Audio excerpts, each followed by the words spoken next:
here we are with another episode of The Horror Guys. This time we are out on the street. Fear Street. Reporting from the Fear Street. Scary. Wow. Yeah. Yeah. Well, I'm Brian. Okay. And I'm Kevin. And this is The Horror Guys again with yet another horrible episode. And this time we have some shorts to talk about, too. We haven't talked about shorts in a while. It's been a while, yeah. We like shorts. Well, it's getting to be summer after all. Yes, we do.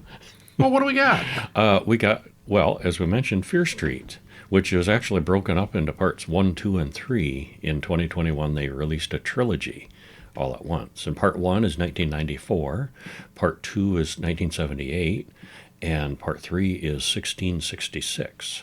Okay, and why did we decide to watch those right now? Because, why? They just came up with another one. Oh, Fear Street, Prom Queen. Yay! Brand new this year. Unrelated entirely, almost, kinda. Almost, kinda, but same town. Yeah. So it's the same universe and town, but unrelated to the other people. Right. Yeah. Not directly. Any other movies? An indie film. A 2025 movie called A Hard Place. Is there a rock in this one? They're kind of between a rock and a hard place. Not The Rock. Uh-huh. Okay. It is a meaningful title. And 4 shorts. Yeah. Their poster is especially cool on this one, I think. The Hard Place poster. I like that. Uh-huh. Yeah.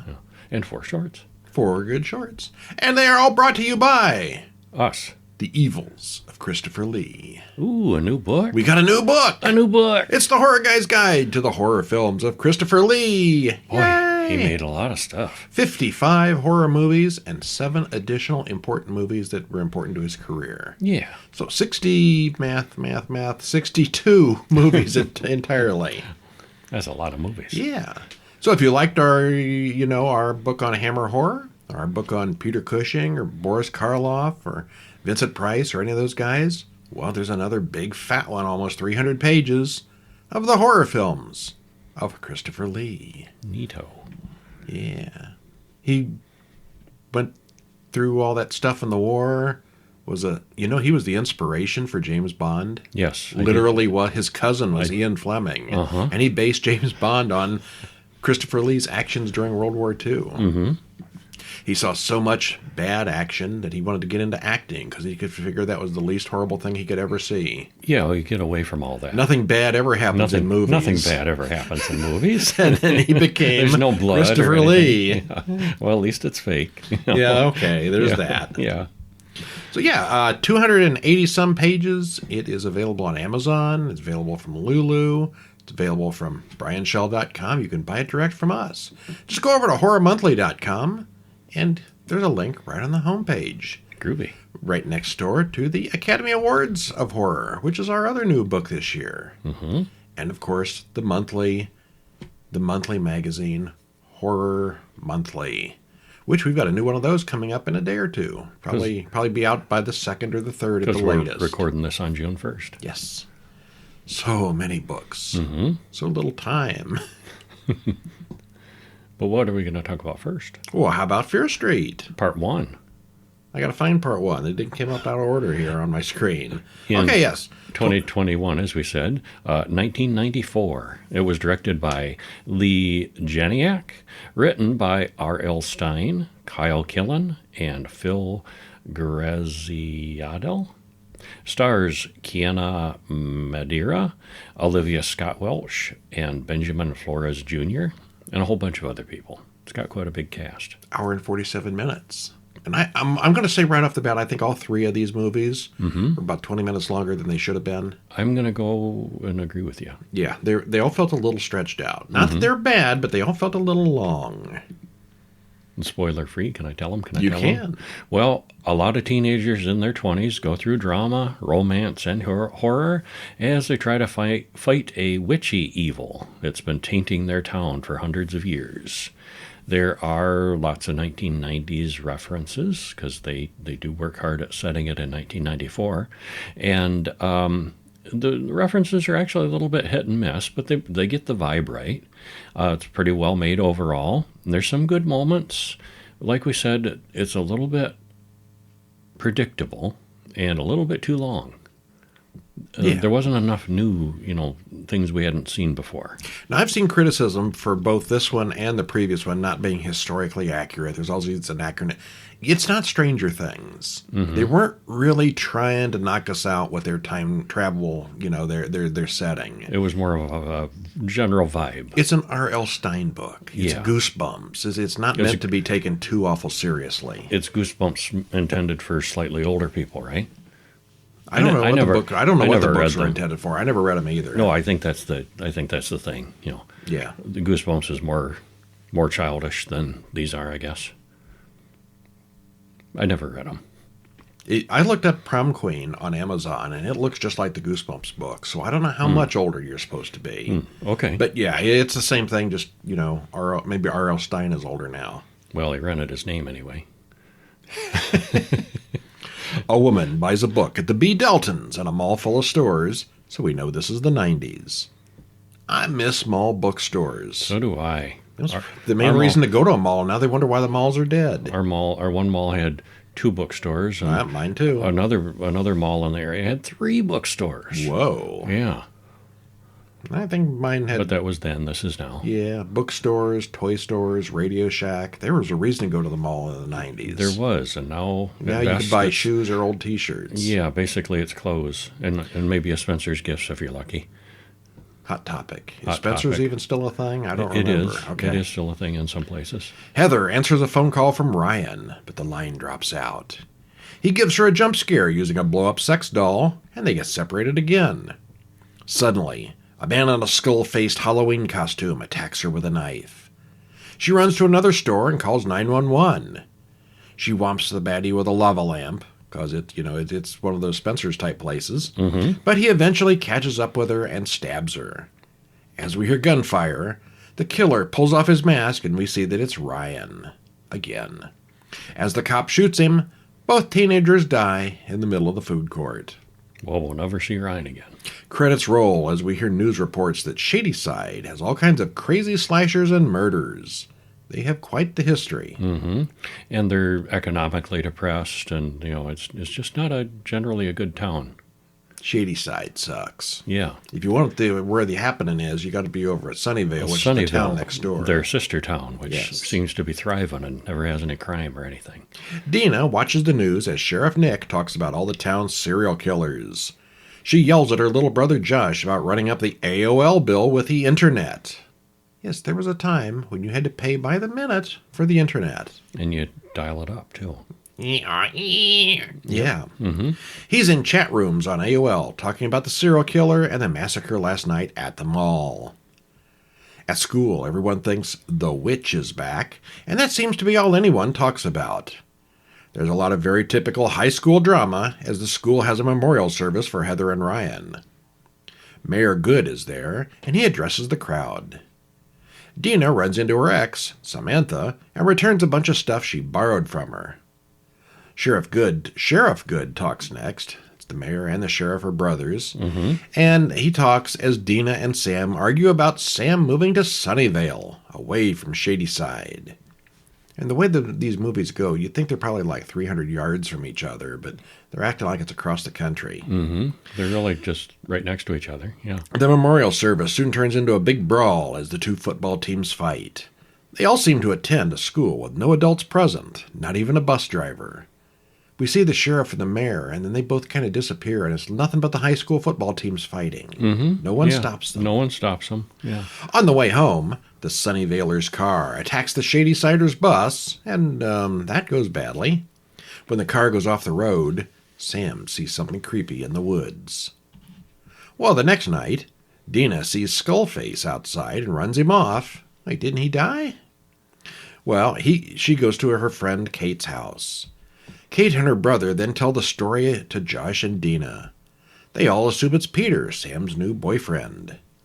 They go to the hospital where Peter has been with Sam all day.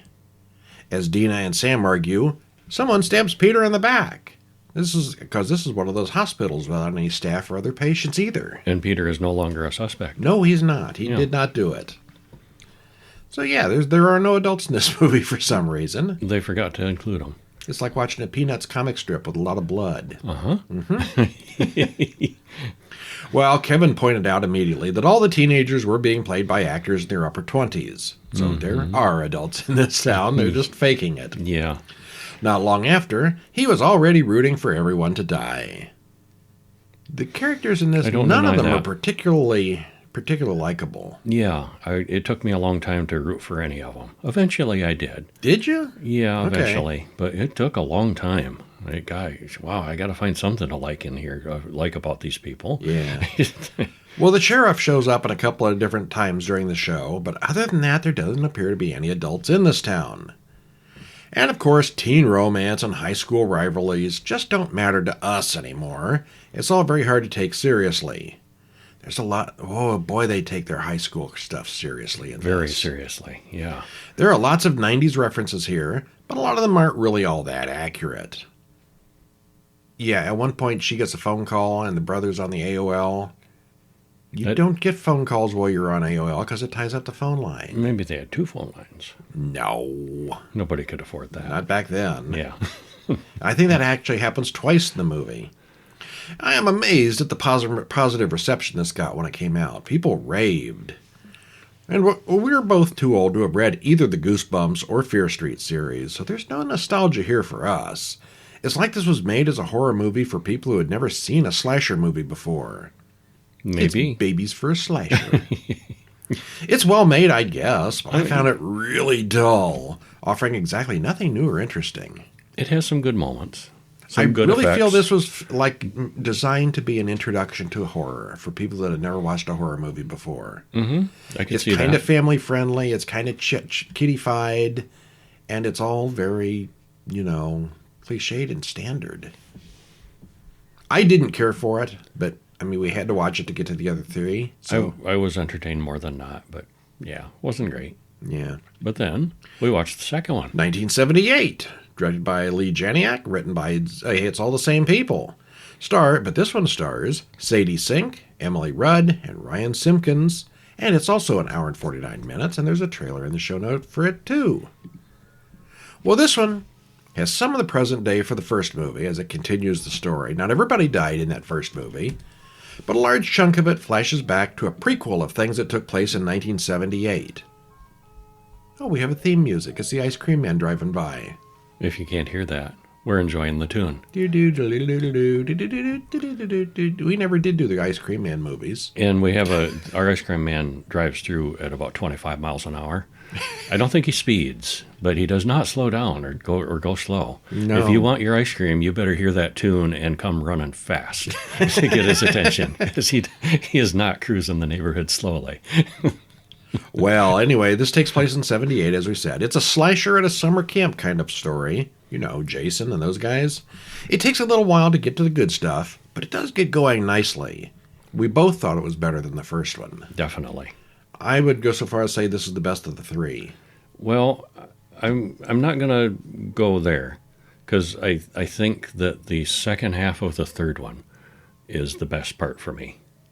The wrap up. It does have a lot of action in the third one. Yeah, there's a lot more action and a lot more things happen. Yeah, okay. That's what I'm going to go with. Well, I'm not going to argue with you. That is pretty good. My favorite part of the 3. All right. Well, what happens here? Well, we get a quick recap of the first film. We then get a news report about the carnage at the mall, hospital, and grocery store. Simon and Kate are getting the blame for all that. And we cut to C. Berman, who's clearly very paranoid. She's got the note that the sheriff left her about it happening again. I don't know if we mentioned that. We don't know who previously. C. Berman is, but the sheriff left her a note at some point that it's happening again. So these two know each other. A note in the box, yeah. Well, she catches Dina and Josh coming in through her kitchen window. They want Berman's help, and they've brought Sam to her. Berman doesn't want them there, but and I suppose we have to spoil relents the first movie by saying Sam gets possessed by a demon or something. She is totally a monster at this point. Yeah. And they're trying to cure her. They're trying to fix her up. And Berman has clearly some experience with this. She is the only survivor. She was the only from survivor the from the massacre. 78 massacre. Yeah. And they want to know how she survived. Yeah. Well, she reluctantly tells them the story of the summer of 1978 at Nightwing Camp in Shadyside. and credits roll. Most of the rest of the movie is then a flashback. In the 1970s, yeah. It is the 70s suddenly, and a bunch of mean girls tie up Ziggy Berman and torment her. They rope her to the same tree that Sarah Fear was hanged back in 1666. Sheila, one of the mean girls, grabs a lighter and burns Ziggy on the arm, at least until Nick intervenes. Kurt is a counselor there, and he doesn't like Ziggy much, and we get a camping montage, including all the 70s camp sexy stuff. We meet the various employees of the camp, including young Cindy Berman. C. Berman. C. Berman. And we know already that Nick is going to grow up to be sheriff and Kurt is going to grow up to be the mayor. We don't know who all these girls are. Yeah. Well, Ziggy goes to the nurse's office and finds a book of witchcraft stuff on Nurse Lane's desk. Nurse Lane is Ruby Lane's mother, the girl who went crazy and killed 8 people. She's one of the monster characters from the first movie. Yep. Cindy yells at Ziggy, her sister, about not getting kicked out of the camp. Cindy complained to Tommy about it later. There's camp drama, employee drama. It's better than the high school drama. It is, yeah.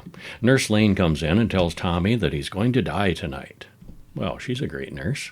Yeah. She attacks him, and they're both injured, and she gets wheeled away in an ambulance. At lunchtime, Ruby Lane, Nurse Lane, and the witch are all the subject of conversation, understandably. Yeah. And there's some more Sunnydale versus Shadyside nonsense. This has been going on for decades. Everyone thinks Shadyside is cursed as the teams play Capture the Flag. Did you notice that the Sunnyvale team is all like strong, healthy teenagers, and the Shadyside team is all just a bunch of like scrawny 10-year-olds? Of course they're going to lose. Yeah, that's how it worked. Well, Cindy and Tommy check out the nurse's office and find the witchcraft book. Alice and Arnie are in there as well, stealing drugs. And they find a map in the book to the witch's house, and Alice wants to check that out. Well, Ziggy and Nick talk about Stephen King books as she mixes blood-colored paint, specifically talking about Carrie. Yeah. She knows she's not going to grow up to be, she knows he's going to grow up to be the chief of police someday. And he's all straight and uptight, but she's not. He's from Sunnydale, and she's from Sunnyside. That's Shady Side, so that's not going to work. Yeah, Romeo and Juliet. Yeah, I can't do that. Should we stop there? One more. Okay. Cindy, Tommy, Alice, and Arnie find an old cemetery where Nurse Lane had been digging up bodies. Oh, my. Yeah, and there's a whole cellar under one of the graves, lit candles and all. They find Tommy's name etched in stone under all the other possessed people. And right then, Tommy grabs an axe and kills Arnie before walking back to camp. No, that came out of nowhere. Yeah. Except the nurse said it was going to happen. Yep. Okay. She was right. Yeah. Well, as obviously this is a slasher at camp movie, but it set the background framework laid down in the first film. This doesn't require on the teenage nonsense the way the first one did. It gets right down to business with bloody, gory killings. Unlike most Friday the 13th films, this one kills some kids, so that's fun. Yeah, they kill some of the little kid. Actually, you remember, most of those Friday the 13th, it's just, before the summer gets going, they kill the counselors and there aren't any kids. This had full kids. This is a fully thing. Yeah, this is the ready to go. This was full of kids, full of little victims. Fewer kids at the end. Yes. It does take a long time to get moving, but it does get there eventually. I think we were both much more entertained with this than the first one. Yes. Although getting the lore of the witch in dribs and drabs is way too slow. Yeah, they give us some information about the witch in the first movie, and a little bit here and a little bit there, and a little more. We're learning more of the story. Yeah, they knew at the time it was going to be a full trilogy. They were all filmed, I assume, at the same time, and they kind of stretched it out a little bit, maybe a little more than they should have. Yeah, we liked it. It was better than the first one.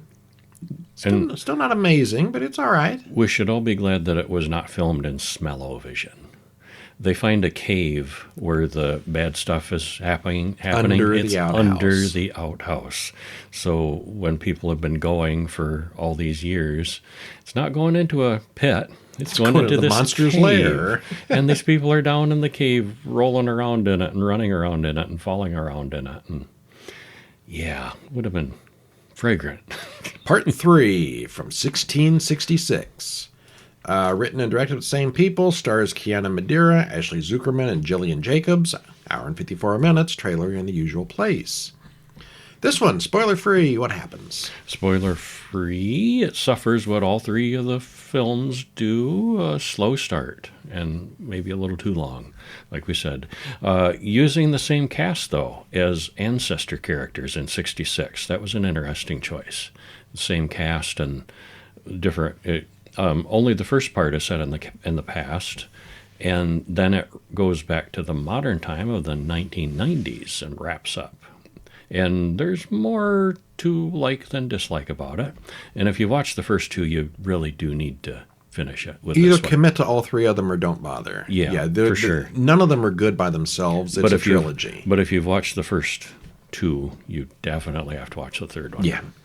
Well, we get a recap of the first two films, ending with Dina in the 1600s in Sarah's body. So she's sort of time traveled. Mm-hmm. Sarah/Dina gets called in by Josh, by Henry, who looks just like Josh, to help the pig give birth. Henry looks just like Josh from 1994, and credits roll. As Sarah/Dina walks through town, we see that all the 1666 villagers look like actors from the previous two films. She stops to talk to Hannah, the pastor's daughter, who looks like Samantha. Thomas, who looks like Tom, is the town lunatic. Sarah takes a baby pig to Solomon, who looks like Nick from the future, and they're engaged. So Sarah, Hannah, and Lizzie go to see The Widow in the Woods, and Sarah finds the old woman's book of spells. They soon get thrown out, and instead they eat berries by the fire before making out with each other. Wait, lesbians in the 1600s? That's not going to end well. That's not going to end well. In the morning, Hannah tells Sarah that her father's lost his mind. Something may have possessed him. Hannah's mother suspects that Sarah and Hannah have been wicked together, and they might get blamed for her father's insanity. And the story up to this point, Sarah is the witch that they think everything originated with. So we're getting to see what she was really like. History says Sarah Fear is a witch. Uh-huh. And Sarah's indiscretions then get spread all over town. Henry reports that the mother pig has eaten all their babies, so Sarah kills it with an axe. When the well gets contaminated, everyone starts looking for a witch. Sarah and Solomon start talking about how she didn't invite the devil to town. Suddenly there's a scream. The pastor has gone crazy and locked all the children, including Henry, inside the church with him. Solomon breaks down the door and finds all the children dead. Thomas continues to scream that it's all witchcraft. Hannah and Sarah's fooling around comes up again. Everyone saw them making out. Well, Sarah runs off into the woods as the villagers search. Hannah is caught and chained up in the barn. Everyone thinks they summoned the witch, so why not make it true? Sarah wants to make a deal with the devil to save them both. And then Sarah runs to the widow's house and finds her already dead. Not going to make a deal there, are they? Yeah, things escalate in the past, and then they return to the present, and the drama plays out to the end. Things wrap up nicely. Using the same actors to play the characters in different time periods was stolen right out of Dark Shadows from the 60s, which we're in the middle of right now. What'd you think of Dark Shadows? It was a fun idea, too. Yeah. I mean, that dragged on too long. Dark Shadows was done as a soap opera, and they really milk out the story slowly. They do. Yeah. Well, anyway, we don't see that happen very often, so we'll call it a good feature here. It was an interesting idea. Yeah, it was. All three of these films take entirely too long to get to the meat. They're really slow for the first 45 minutes, and that's true for all three. Each part feels like it's been stretched out for maybe 20 or 30 minutes extra for some reason. I suspect Netflix wanted people tuned in as long as they could. Mm-hmm. Still, it ended well, although the first half from 1666 took way too long. And I agree with you, the last half is pretty good. So all three total about 5 hours, 15 minutes. And I think they could have done maybe 4.5 hours, They could have done some slicing and dicing. Yeah. Yeah. But anyway. But we'll never see any more of that First Street garbage again. Well, then they made Prom Queen. Oh. Just this year. 2025 came out just a couple weeks ago. Mm-hmm. Directed by Matt Palmer, written by Matt Palmer, Donald McCleary, and R.L. Stein. Stars India Fowler, Susanna Son, and Fia Straza. Hour and 31 minutes. So it's shorter. It's got that going for it. It does. It doesn't have that extra 20 minutes of drag. It's only an hour and a half. Different writers and directors this time. Mm-hmm. Different stars. Doesn't drag. The kills are well done. Spoiler free. Yeah. It was too heavy on the teen and high school drama still, but it still manages to be entertaining. It takes place in the same town as the starting trilogy, and they do mention the witch and the bad things, but it's not connected with those events. We liked it quite a bit. Yeah. I've heard some people say it's really stupid, but I mean, it's based on a kid's book. So, I mean, it's kind of, it's the story, I guess. Yeah, and it takes place before 1994. Here we're set in 1988. Yeah. As you say, Shadyside High School, 88. It's 2 days before the senior prom, and six students are running for prom queen. We got Tiffany, the mean girl, Christy, the weed dealer, Linda, the smart one, Debbie, the gossip, and Melissa, the lapdog. And the final candidate is the unpopular Laurie Granger. Who's going to be the final girl out of that, do you suppose? I know, but then I've seen it, so... You probably could have guessed without. Yeah, I bet you could guess. Her best friend is Megan, who thinks the prom is lame. Laurie's mother may or may not have stabbed her father in the eye many years ago.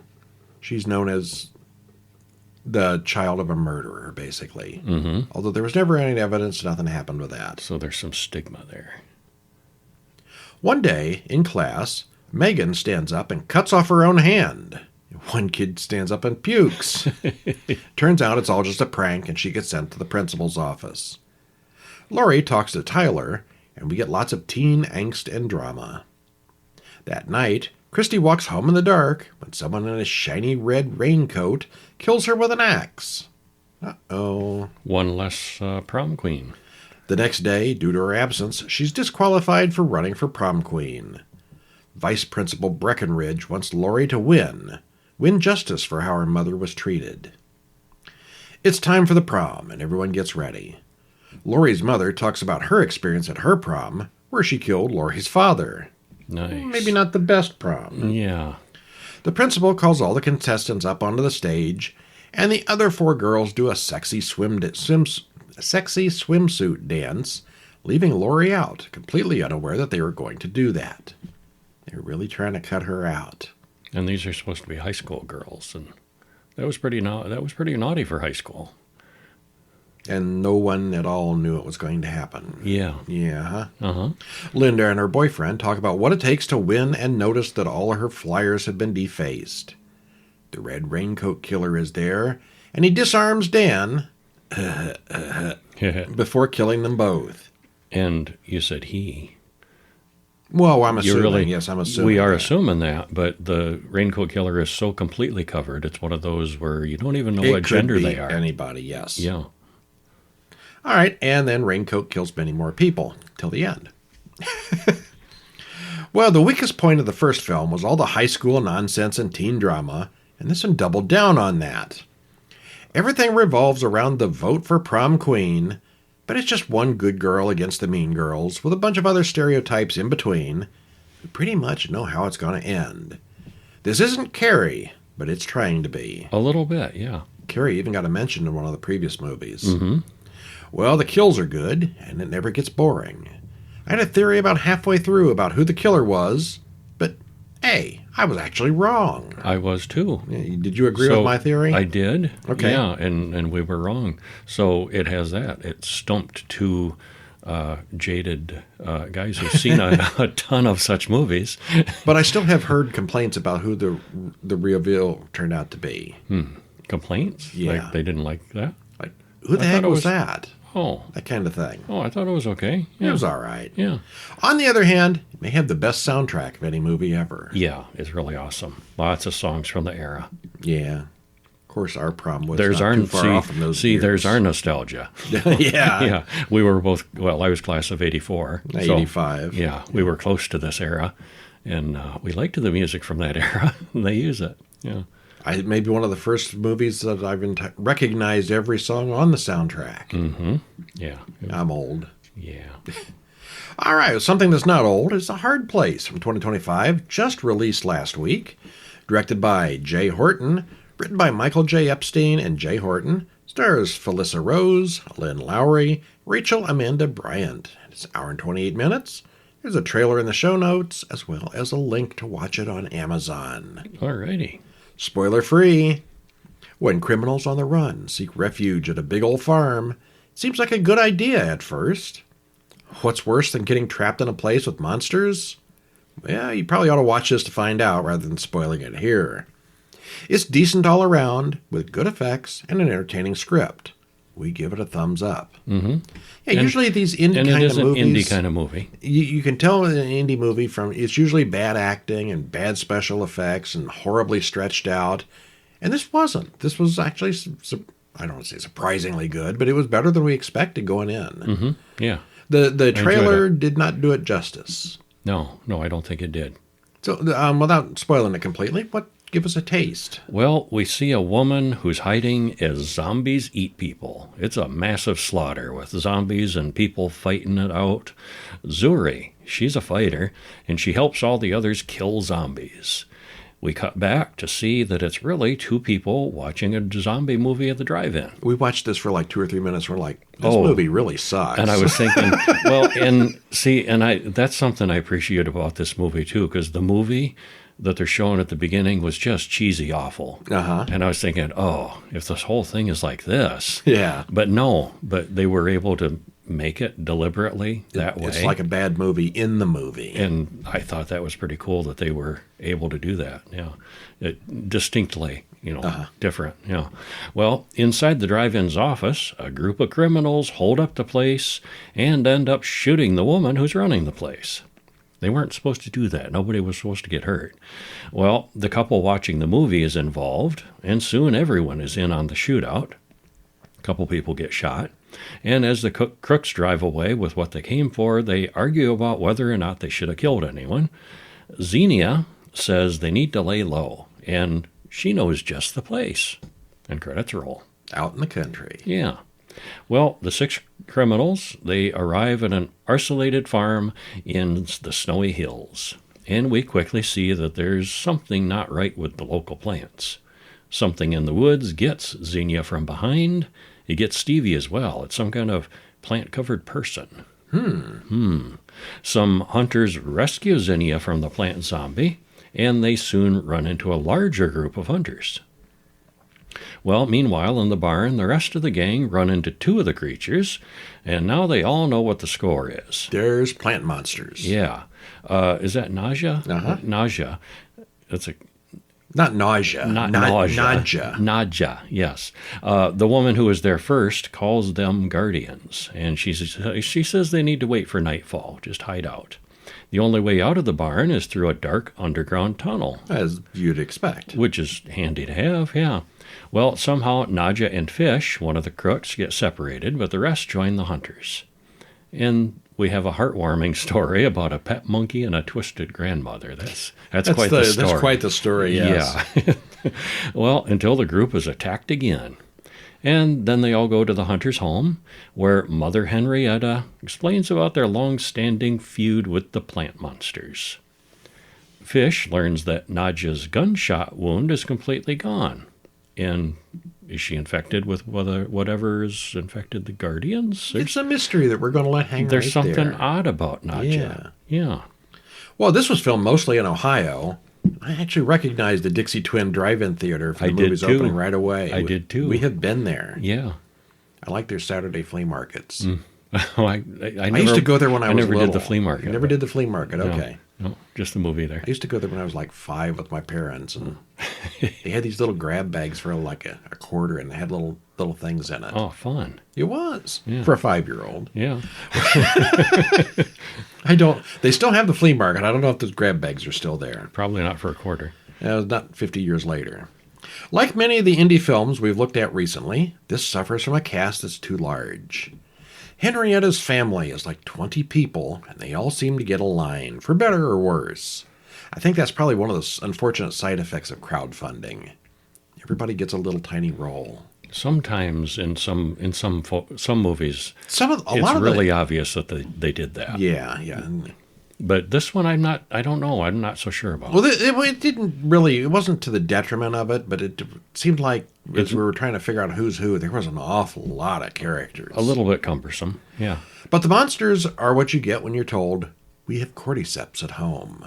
It was kind of reminiscent of The Last of Us. It was, yes. Yeah, but it was decent. I mean, they were visible in broad daylight, and they looked good. They did look good. Yeah, creepy. It looked like infected people.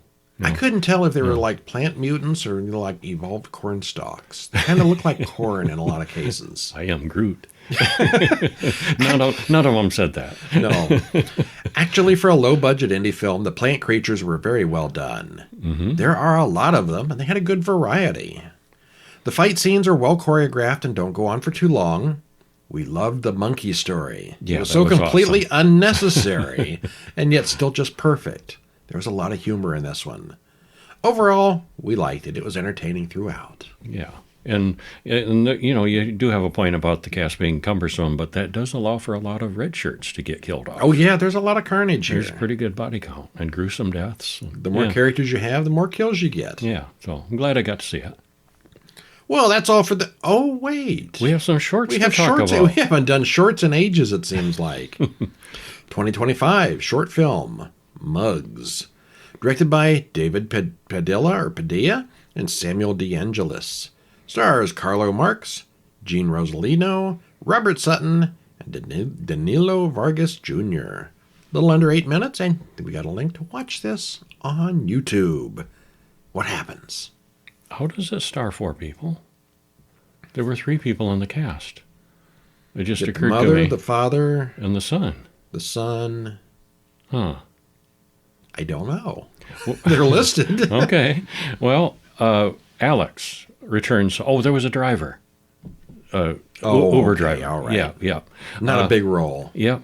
Alex returns to his family after at least a year. His family, his parents, are having troubles. He says that his dad is a handful and his mom might be getting a little hazy on memory. What is a handful exactly? We don't know. We don't know, yeah. Well, he arrives and his mother starts talking about nightmares. His mother makes coffee, but can't find the mugs for some reason. You wonder, where are all the mugs? Well, Alex quickly figures out that his mother is in the early stages of dementia, or maybe further along than that. And where is Alex's father, anyway? We find out. We do find out. Apparently, George really likes his coffee. I like coffee. Could I have some coffee, too? You can have some coffee, yeah. It looks great. It's very well shot, well lit, and done well overall. I don't think there are too many surprises here. I kind of saw it all coming. Yeah, you can. You can see it coming. Other than the general situation, but it's one horror that's all too common in real life. Mm-hmm. Yeah, kind of sad. Yeah, very well done. Mm-hmm. Well, we saw one short. Now let's see 2. We could even call it Double Vision. Double Vision. 2024 is Double Division. A one-woman show. Written, directed, and starring Isabel Kaiser. Just a hair over 5 minutes, and of course it's on YouTube also. This one, what do you think?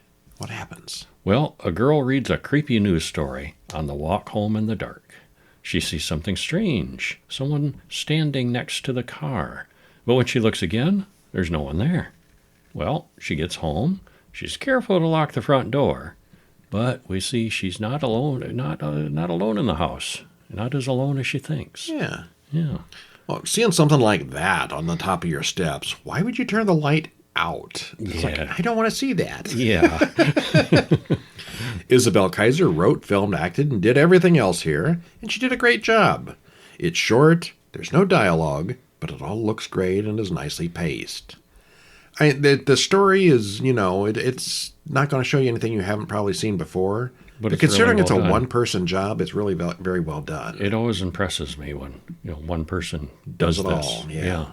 And probably just a no budget really, and just got a camera shooting in and around the house. Yeah. It was a good one. Yeah. 2024's Portrait of Fear, written and directed by Parker Viale, stars Lainey Larson, Vivian Emerald, and Joaquin Hinkins. Hair under 9 minutes, and it is also on YouTube. This one, a woman's sister has died suddenly, and she decides to leave. She starts packing her things, and the memories come back to her. Exhausted, she finally goes to bed at 3:13 a.m. It's very clear about that clock. Was that the time that things started going bad in Amityville Horror? Oh, I don't know. I think 3:13 is just sort of generally a cursed time of night. It must have been symbolic, yeah. Just as she turns out the light, she hears the bedroom door close. She was asking for a sign. Uh-huh. She gets it. And the photo of Emily on the desk there has gone blank. What could that mean? Nothing good. Nothing good. We like the message scrolled on what used to be the photo. The photo goes blank and it comes up like a chalkboard. And there was more than one message. There was. Yeah. It's nicely done for what appears to be no real budget. Again, it's all shot in someone's house, but it's well lit and clear what's going on at all times. Starts out a little slow. There's a lot of, mourning drama.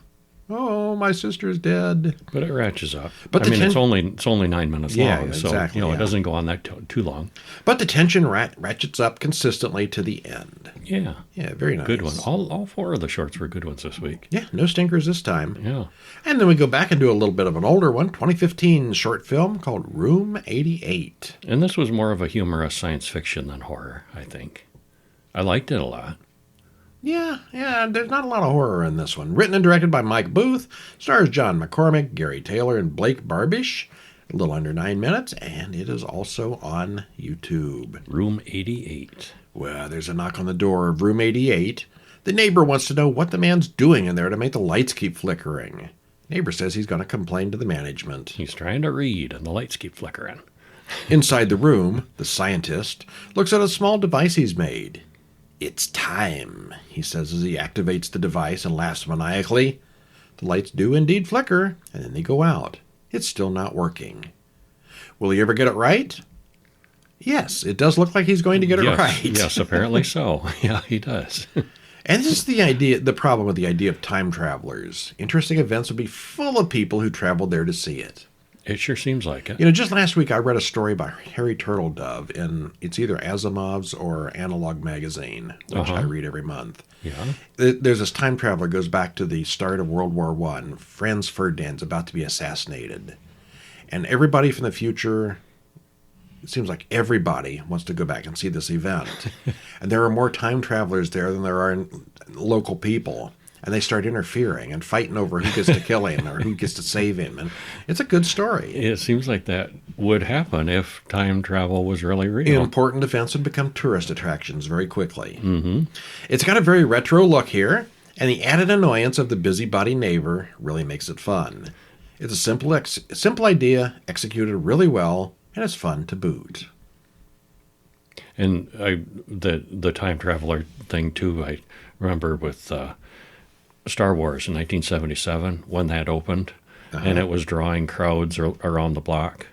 And I've seen more than one joking mention of it. It's just all the time travelers that went back and want to see the opening of Star Wars. Yeah, could be. They're the ones that are lined up around the block.